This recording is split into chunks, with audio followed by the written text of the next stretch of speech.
Plus, plus, un petit peu plus. Un peu plus. Plus, plus, un petit peu plus. Un peu plus. Plus, plus, un petit peu plus. Un peu plus. Bonjour à tous, ravi de vous retrouver pour ce nouveau Mag LCL. Protégez vos biens, mais surtout votre famille, c'est l'essence même des assurances.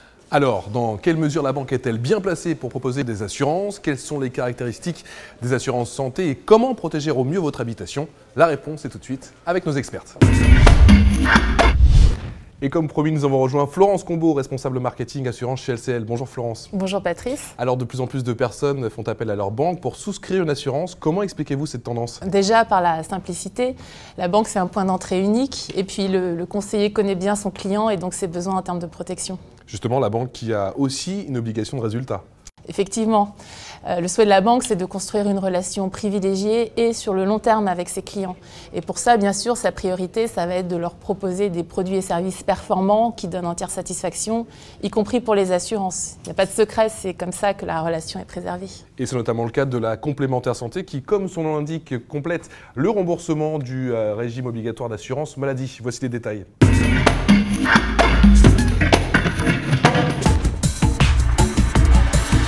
Prise en charge de vos frais médicaux, dentaires, d'optique, d'hospitalisation, l'assurance complémentaire santé protège au mieux votre budget en complétant vos dépenses de santé. Il existe plusieurs formules en fonction de votre âge, de votre situation familiale, de votre budget et de vos attentes. Il est important de se poser les bonnes questions pour choisir la formule qui vous correspond. Par exemple, si vous consultez des médecins qui pratiquent des dépassements d'honoraires, si vous avez recours à des médecines alternatives, l'ostéopathie, l'acupuncture ou la psychologie, ou tout simplement si vous portez des lunettes. En ce qui concerne la santé, vos besoins peuvent évoluer dans le temps. Votre assurance complémentaire santé sait s'adapter à vos nouveaux besoins. En cas de grosses dépenses imprévues, pour les soins dentaires par exemple, certains contrats font preuve d'une grande souplesse en vous permettant d'anticiper le forfait de l'année suivante. Si vos besoins évoluent plus durablement, il est généralement très simple de changer de formule et de modifier votre contrat. Dans certains établissements, il suffit de passer un coup de fil et c'est à effet immédiat, donc sans délai de carence. Autre avantage qui se pratique, en cas de séjour prolongé à l'hôpital, certaines assurances mettent à vos dispositions une cagnotte d'urgence que vous pouvez utiliser librement. En général, pas d'exigence particulière pour souscrire une assurance complémentaire santé. Vous n'êtes soumise à aucune formalité médicale. Vous devez être majeur et assujetti à un régime d'assurance maladie français. Notez que votre contrat peut couvrir vos enfants ou vos ascendants à charge.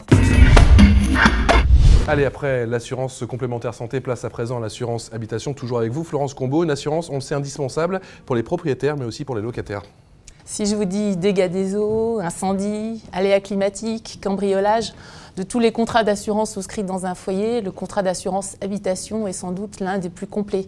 Il couvre les biens, mais aussi les personnes. Alors vous faites allusion à la garantie responsabilité civile. Concrètement, à quoi sert-elle ? Alors c'est sans doute l'une des moins connues des garanties, mais elle est tout aussi indispensable. La garantie civile, elle couvre les dommages que vous ou vos proches vous pouvez causer à autrui. Comme par exemple si votre enfant joue au ballon dans le jardin et casse la vitre du voisin. L'assurance multirisque habitation qui comporte de nombreuses garanties, pas facile de s'y retrouver, pas facile d'identifier les différences. Pourtant, il y en a.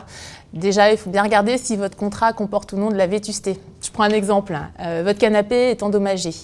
Vous l'aviez acheté neuf, mais c'était il y a 8 ans. Avec la vétusté, il sera indemnisé à peu près 1/5 de sa valeur. Alors avec certains contrats, vous pouvez bénéficier de ce qu'on appelle la valeur à neuf. C'est-à-dire que dans mon exemple, le canapé sera indemnisé au prix d'un canapé neuf. Vous parlez de la notion de valeur à neuf, est-elle la même chez tous les assureurs? Ah non, attention, là aussi, il y a des différences. Certains contrats vont limiter la valeur à neuf aux biens de moins de 5 ans et sur certains types de biens, comme par exemple la hi-fi ou l'électroménager. Dans d'autres contrats, en revanche, vous pouvez avoir une valeur à neuf illimitée, c'est-à-dire qu'elle s'appliquera à tous vos biens, quel que soit leur âge. Avec la concurrence accrue dans le domaine des assurances, comment faire le bon choix? Bon, déjà, on a tous le réflexe de comparer les tarifs, mais bon, vous l'avez compris, il est tout aussi important de bien comparer la qualité des garanties. Et puis c'est souvent au moment du sinistre qu'on voit la différence. C'est-à-dire ? Déjà au moment de la déclaration de sinistre, qui est souvent un moment assez difficile à vivre pour les clients, vous verrez que certains assureurs peuvent se montrer assez procéduriers. Avec d'autres, un simple appel pourra suffire pour être indemnisé. Et puis certains assureurs vous accordent même le droit à l'erreur. Florence Combeau, merci pour toutes ces précisions. À très bientôt. À bientôt. Voilà, c'est la fin de ce Mag LCL. Merci encore de votre fidélité. N'hésitez pas à poser l'ensemble de vos questions sur la page Facebook LCL. On se retrouve très vite pour un tout nouveau Mag. Ciao.